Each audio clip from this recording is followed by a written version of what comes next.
नमस्कार. तसं आपल्या प्रत्येकाचं नेहमीचं आयुष्य साधं, सरळ आणि सोपं आहे. ओझं आहे ते वाढत्या अपेक्षांचं आणि अनावश्यक गरजांचं.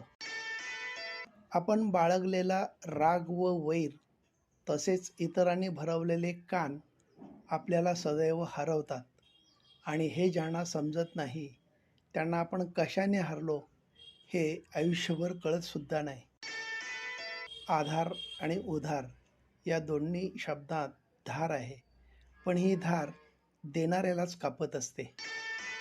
जोपर्यंत हातावरील भविष्य सांगणाऱ्या रेघांना कष्टामुळे होणाऱ्या भेगांची झळ लागत नाही आणि पोटातल्या आतड्यांना भुकेमुळे होणारी कळ लागत नाही आणि इतरांचं दुःख बघूनही स्वतःला हळहळ होत नाही, तोपर्यंत आयुष्याच्या खऱ्या संघर्षाचा अर्थ समजतच नाही.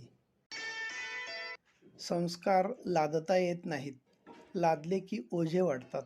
संस्कार कृतीतून पाझरत असतात, मुरत असतात आणि मुरलेल्या गोष्टी वेगळ्या होत नाहीत. एखाद्याला समजून नाही तर त्याच्या जागी उभे पण राहून पाहायचे. मग समजण्याच्या पलीकडची ही उत्तरं मिळत असतात.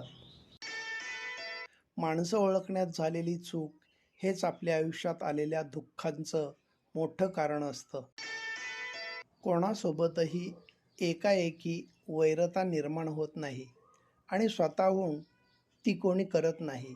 नेहमीच सत्याच्या बाजूने राहिल्यानं, परखड शब्दात बोलल्यानं किंवा तसेच विचार व्यक्त केल्यानं नकळतच आपोआप वैर निर्माण झालेलं बघायला मिळतं.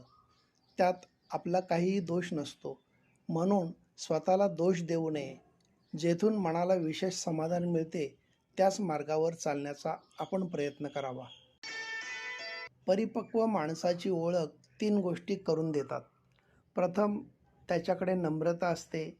दुसरे, त्याच्या बोलण्यात गोडवा असतो आणि तिसरे म्हणजे त्याच्या चेहऱ्यावर जबरदस्त समाधान असते, आत्मविश्वास असतो. झूठी शान के परिंदे ही ज़्यादा फड़फड़ाते हैं, बाज की उड़ान में कभी आवाज़ नहीं होती. धन्यवाद.